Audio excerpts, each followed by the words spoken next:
Good evening and welcome to the channel's studios here in London with your international news around the world in 5.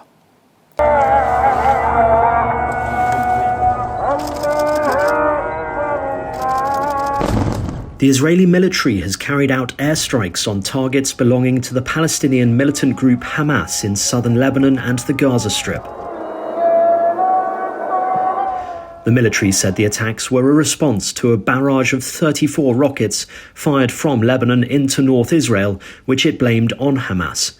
Militants in Gaza fired dozens more rockets after the strikes began, all of which were shot down by Israel's air defense missile system. The raids triggered violent confrontations with Palestinians inside the mosque, which is Islam's third holiest site, and caused anger across the region. Hamas did not say that it fired rockets from Lebanon, which is the biggest such barrage in 17 years. Meanwhile, the Israeli military say 2 Israeli women have been killed and another seriously injured in a shooting attack in the occupied West Bank. The women were in a car that crashed after being shot at near the settlement of Hamra in the Jordan Valley. The Magen David Adom ambulance service said that 2 women in their early 20s were declared dead at the scene. The third, who is 45, is in a critical condition. The military said its troops had started a pursuit of what they called terrorists. Chinese President Xi Jinping has hosted a tea ceremony for his French counterpart Emmanuel Macron as part of an unusually lavish welcome on a state visit, which some analysts see as a sign of Beijing's growing offensive to woo key allies within the European Union to counter the United States.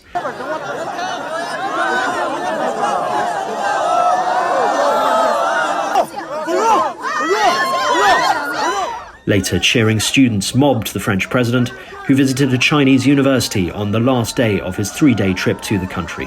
Mr. Macron shook hands with the students on the campus of Sun Yat-sen University in southern China's Guangdong province. Scores of people have been injured in Sudan in mass protests organised against military rule. The demonstrators were angered by delays in signing a final agreement to re-establish civilian rule in the country. The protests also marked the 4th anniversary of the popular uprising that led to the overthrow of the former long-term ruler Omar al-Bashir.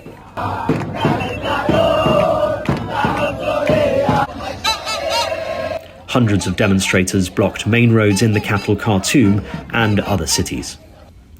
South Africa's bid to have 2 brothers from the wealthy Gupta family extradited from the United Arab Emirates has failed.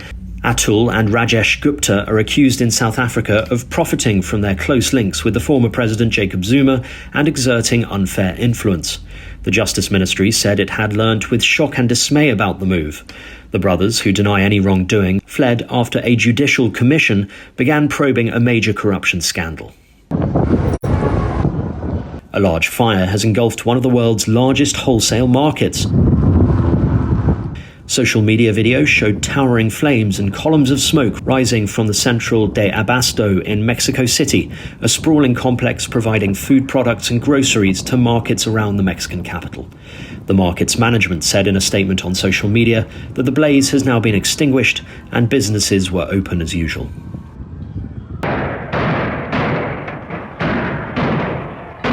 And politicians have been remembering and marking the 25-year anniversary of the Good Friday Agreement that ended decades of bloodshed in Northern Ireland.